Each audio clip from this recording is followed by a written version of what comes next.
Focal Point AFR Talk. Brian Fisher is my name. Great to have you in the conversation today. This is the anniversary, and Rob, let's start with clip number one. We'll get to that here. We'll get to the Tea Party anniversary in just a second. This is actually the 5th anniversary of Rick Santelli's rant. I think it was on CNBC, wherever it was, where he went on his famous rant that led, and this is the 5th anniversary, February 19, 2009, Rick Santelli's rant that gave birth to the Tea Party. By the way, I've got a story in the stack here. I don't know if I have time to get to it, about the race for the United States Senate in the state of Mississippi against an incumbent by the name of Thad Cochran, who has been a senator for 41 years, has, in my judgment, been a virtually invisible senator. You hear very little about him. He's never leading on any issue of importance to the nation, just a virtually invisible senator, been there for 41 years, being challenged by Chris McDaniel, who is a state senator in Mississippi. He's been a guest on this program more than once. In fact, I believe he was on with Gina Loudon when she was filling in for me last week. He's a Tea Party favorite.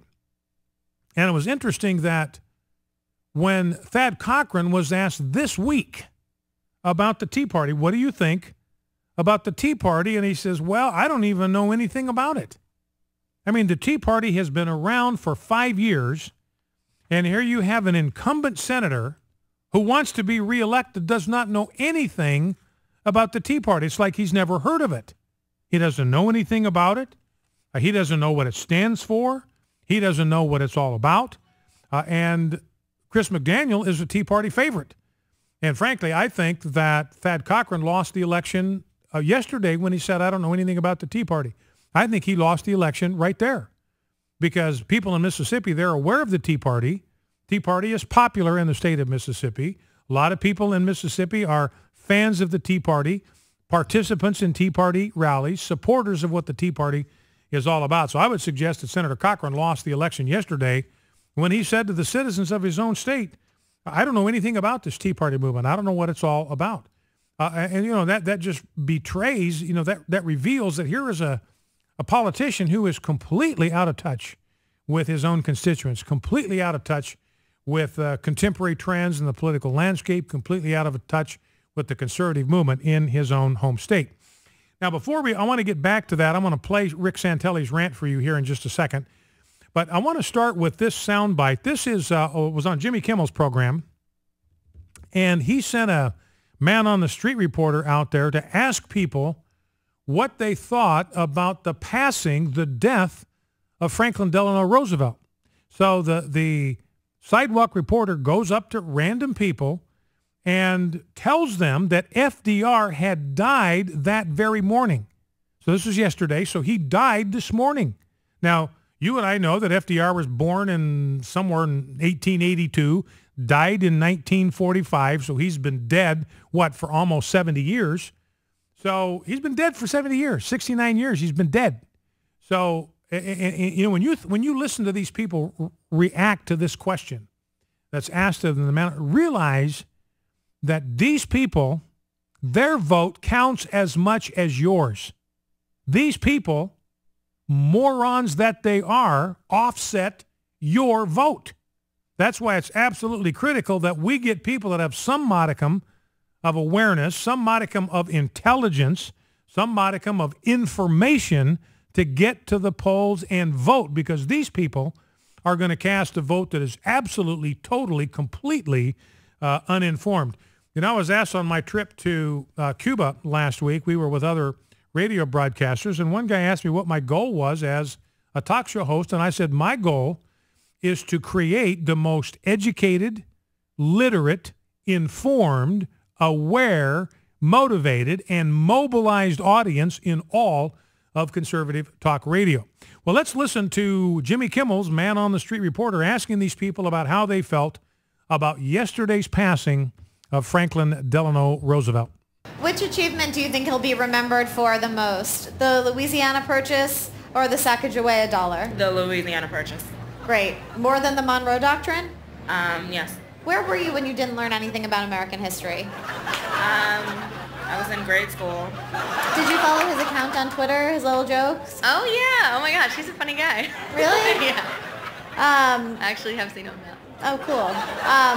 What were your favorite Roosevelt jokes? When he would make fun of Obama a little bit for the ears, or? I like the Obama ear jokes. I'm trying to think of more. I haven't tweeted in a while, but yeah, the Obama ear jokes are always a good one to go with. Was it mean of him, or did you favorite it? No, oh my gosh, I probably favorited it. Yeah, I would have retweeted it. It was awesome. Do you think it cheapened the Oval Office when he made that brief cameo in the movie Pearl Harbor, sort of stunt casting? No, it might have put, more focus on Washington, D.C. Was it weird how slapstick his role was, like falling out of the wheelchair? No, I think that makes him look like he has a sense of humor, and as an American citizen, we want to know that somebody who's in our office is got a sense of humor on and off camera. So, ladies and gentlemen, this is alarming. Those people can vote, and they can vote. And imagine who they're going to vote for. They think FDR is a comedian that tells jokes about Obama's ears. They think part of his comedy routine is falling out of a wheelchair. And these people are going to vote. So it's absolutely critical that we mobilize people that have some level of intelligence and awareness to get out to the polls and make their voices heard. Now, here is clip number 3. This is the rant, 5th anniversary of the Rick Santelli rant that started the whole Tea Party movement. This was the birth of the Second American Revolution. I remember hearing this rant. It was replayed everywhere. I was still living in Idaho at the time. We started a Tea Party. We had the first Tea Party event in my state of Idaho on April 15 of that year, on tax day in April 15. And part of the reason I got involved in the Tea Party movement was because of the American Family Association. In fact, I remember reading one article. Our founder and chairman emeritus, Don Wildman, sent out so many emails about the Tea Party movement at the time that one of the articles I read, the guy was saying, look, I thought the Tea Party was a division of the American Family Association. That's how supportive we were of the Tea Party movement at the very beginning. And so I got involved in the Tea Party movement in part because I was an affiliate, Idaho affiliate of the AFA, and found other like-minded people. The first rally that we organized on April 15, the 4 guys that organized that with me, not one of the 4 had ever before in his life been involved in anything political. Not once, not one single time. But they realized the danger that the America was in because of the change in leadership, because of the occupant of the Oval Office, and they realized, look, they were all family men. They had children they were concerned about. They were concerned about the next generation, what we were leaving behind for our children and grandchildren, and so they got involved. But anyway, here is the Rick Santelli rant, February 19, 2009, that started it all. How about this, President and new administration? Why don't you put up a website to have people vote on the internet as a referendum to see if we really want to subsidize the losers' mortgages, or would we like to at least buy cars and buy houses in foreclosure and give them to people that might have a chance to actually prosper down the road and reward people that could carry the water instead of drink the water? Hey, Rick, that's a novel idea. Hey, Rick, did you? What? Who thought of that? Yeah, they're like putty in your hands. Did you hear? No, they're not, Joe. They're not like putty in our hands. This is America. How many of you people want to pay for your neighbor's mortgage that has an extra bathroom and can't pay their bills? Raise their hand. How about we all? President Obama, are you listening? Rick, I congratulate you on your new incarnation as a revolutionary leader. Somebody needs one. I'll tell you what, if you read our founding fathers, people like Benjamin Franklin and Jefferson, what we're doing in this country now is making them roll over in their graves. That's Rick Santelli rant, the start of the Tea Party. Now, another fan of the Tea Party, let's go to clip 4. Another fan of the Tea Party, or a Tea Party favorite, is Ted Cruz. Ted Cruz is a rock star with the Tea Party because he's a conservative and he's not afraid.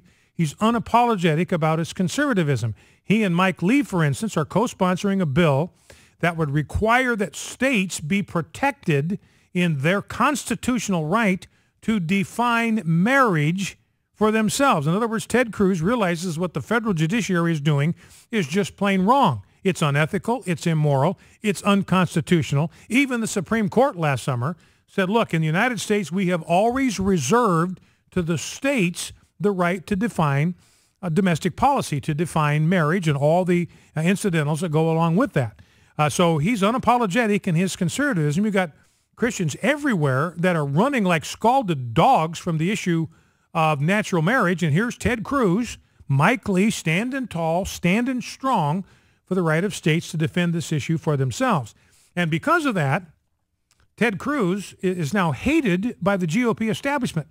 Remember, we talked about this yesterday. The reason the Karl Roves of the world don't care if the IRS takes out the Tea Party, they don't care about this 501c4 scrutiny, which could take out the American Family Association, could take out Family Research Council. They don't care about the fact that the IRS has been holding up the granting of tax-exempt status for 4 years now, as many as 4 years for Tea Party groups. They don't care about that because they want, this is the Republican Party, they want the IRS to take out the Tea Party because they have as much dislike for the Tea Party as the Democrats do.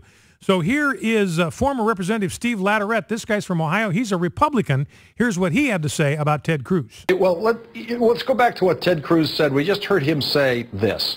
The single thing that Republican politicians hate and fear the most, that is when they're forced to tell the truth.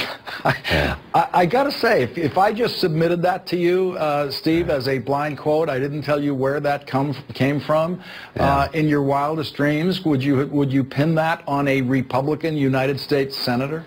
Well, sadly, you can't do that anymore because I would know exactly where it came from. But yeah, but the fact of the matter is, I mean, it's those kind of statements that are just irresponsible. And if you go back to the government shutdown, I mean, this guy is a bomb thrower. He's a flamethrower, but he's got no exit strategy. He's got no plan B.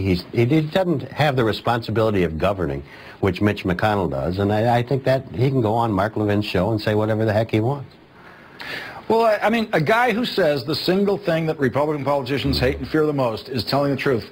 Steve, why is he a Republican? Well, I don't think he is a Republican, to tell you the truth. I mean, I wish he'd stop being a Republican and leave the party. That would be a nice thing. So he says Ted Cruz isn't even a Republican. Well, I disagree with Representative Latourette. I believe Ted Cruz and Rand Paul and Mike Lee are about the only Republicans in the United States Senate. Jim Risch from my home state of Idaho, Mike Crapo, those guys are solid conservatives. They believe what is in the Republican Party platform. They're the genuine Republicans. Focal Point, AFR Talk. We'll be right back. Stay with us.